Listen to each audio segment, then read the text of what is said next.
3 November खालारनि रादाबाव नोंथांमोन बयखौबो बरायबाय। अन्नानै हादरनि रादाब चेनेलखौ लाइक आरो साबस्क्राइब खालामना हो। दानिया फैदो दिनैनि रादाबनि हेडलाइन्सआव। सेथियाव, आसामाव दिनै मोनबा बिधान सभा बियाबाव उफ्रा बिसायख'थि। फुंनि 7 रिंगानिफ्रायनो मोनबा बियाबाव भट होनाय हाबाफारिया जादों। उफ्रा बिसायख'थि जानाय मोनबा बियाबफोरा जाबाय फारियै 11 नं धलाई, 31 नं सिडली, बङाइगाव नं 32, बिहाली नं 77 आरो 10 नं सामगुरि बियाब। मख'नो गोनांदि बेफोर बियाबफोराव उफ्रा बिसायख'थि जागासिनो दं, जेराव धलाई बिधान सभा बियाबनिफ्राय परिमल शुक्लबैद्य, बिहालीनि रन्जित दत्ता, सामगुरिनि रकिबुल हुसेन, बङाइगावनि फणिभूषण चौधुरी आरो सिडली बियाबनि जयन्त बसुमतारीखौ सांसद महरै देरहानायाव बेफोर बियाबाव लांदां जानानै थानाय मासिनि थाखाय उफ्रा बिसायख'थि खुंनाय जादों। दिनै मोनबा बियाबनि सा 9,90,057 भटारफोरा सा 34 बिजाथिफोरनि खाफालखौ थि खालामगोन। उफ्रा बिसायख'थि जानाय मोनबा बियाबफोराव गासै भट मिरुफोरनि अनजिमाया 1078। गासै भट होग्राफोरनि अनजिमाया सा 9,90,057। बेनि गेजेराव धलाइयाव 1,96,772 भटारफोर, सिडलीयाव 2,17,183, बङाइगाव बियाबाव 1,82,354, बिहालीयाव 1,32,300 आरो सामगुरि बियाबाव 1,80,448 भटारफोर दं। नैथियाव, बिसायख'थिनि सान फोसावनायनि उननिफ्रायनो सामगुरियाव बिसायख'थिनि सानखालि माब्लाबा माब्लाबा जाथायफोर जागासिनो थाबोदों, जायनि थाखाय गोजोन गैयै आबहावाया सोमजिदों। सासे आइजोआ फुङाव मोनसे भट मिरुआव जोखोम जायो आरो गोब्राब थासारियाव बिथांखौ नगाव मेडिकेल कलेजाव थिसननाय जायो। सामगुरि सलमारिनि 59, 89 आरो 90 नं भट मिरुफोराव दुंहाव थासारिबो सोमजियो। खौरां मोननाय बादिब्ला 59 नं भट मिरुआव सानै कंग्रेस मावथिखौ सासे बिजेपि मावथि रशिदुल्ला बुदोंमोन। बेनि उनावनो आबहावाया गाज्रि जायो। पुलिसआ फैनानै आबहावाखौ सामलायदोंमोन, नाथाय आथिखालाव भट मिरुआव गोख्रों रैखाथि होनाय जादों। बेराफारसेथिं बिजेपि मावथिफोरनि मोनसे थाखोआ बियाबनि सलमारिनि गं 89 आरो 90 भट मिरुफोराव बुफाय-बुसि खालामदों। झारखन्डआवबो दिनै गिबि खोन्दोनि बिसायख'थिया जागासिनो।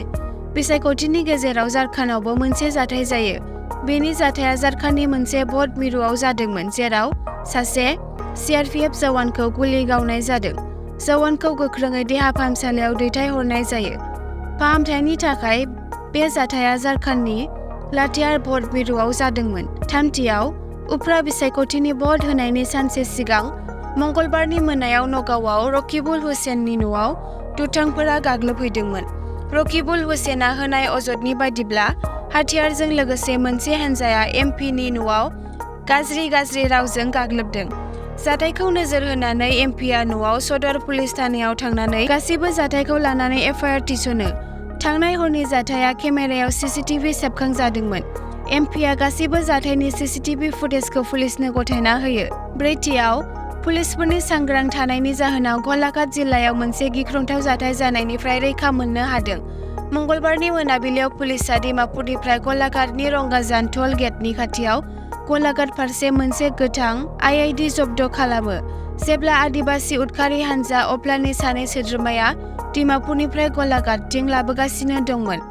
सराइदेव पुलिस आरो गलाघाट पुलिसआ मोनसे जथायाव अपारेसन खालामनानै IEDजों लोगोसे सानै उदखारि सोद्रोमा अजय श्याम आरो टिकेन खुर्मीखौ खानो हायो।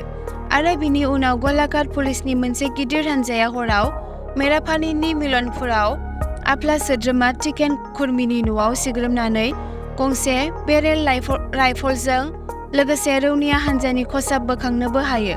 बेयो मख'जाथाव दि बावैसो सिगां थागिबि उदखारि आफाद आफालानि हाथियार बानायखांनायनि उनावबो फोजोबस्रांग्रा हाबाफोरखौ लाखिनायनि हाबाया जर'खा गोनांथि दं। गलाघाट पुलिसआ बांसिन फोरमायथिनि थाखाय नायबिजिरनायखौ जागायदों। बाथियाव, बजालि जिल्लानि पाठशालायाव माहारियारि राजालामा 27 आव मोनसे गिख्रंथाव लुथिनाय जाथाय जादों। लुथिनाया हायुङारि राजालामायाव सासे फालांगिरिखौ लुथिदों। बेखौ मिथिनो मोननाय जायो दि फालांगिरिखौ गिबियाव राजालामायाव गाग्लोबदों आरो उनाव लुथिदों। बे जाथाया पाठशालानि फालांगियारि नब चौधुरीजों जादों। जाथायनि गुदि खिथा बायदिब्ला फालांगियारि नब चौधुरीया पाठशालायाव गावनि फालांगियारि फसंथानखौ बन्द खालामनानै न' फारसे थांगासिनो दंमोन। बे समावनो साथाम दुथांफोरा राजा लामायाव बिथांखौ गाग्लोबनानै बिथांनिफ्राय 1 लाख रां लुथिनानै जायगानिफ्राय खारलाङो। दुथांफोरा दुtyआव आलफा उदांनि रौनिया साना 27 नबेम्बराव जागोन। आलफानि रौनिया सानाव बमा बेरफ्रुनायनि थियारि खालामनायखौ पुलिसआ जाफुंसारै होबथा हादों। सानै आखाइ दैखांनाय उदखारिफोरा नागालेन्डनि डिमापुरनिफ्राय शिबसागरसिम आईईडी लाबोनाय समावनो पुलिसआ जाफुंसारै हमनो हायो। गलाघाट आरो चराइदेव जिल्लानि पुलिसआ जथायै सा 23 आसाम राइफल्सनि हेफाजाबाव सिग्रोमनानै गलाघाटनि रंगाजानाव टल गेटनि खाथियाव माहारियारि राजा लामायाव आईडी बोखांनो हायो।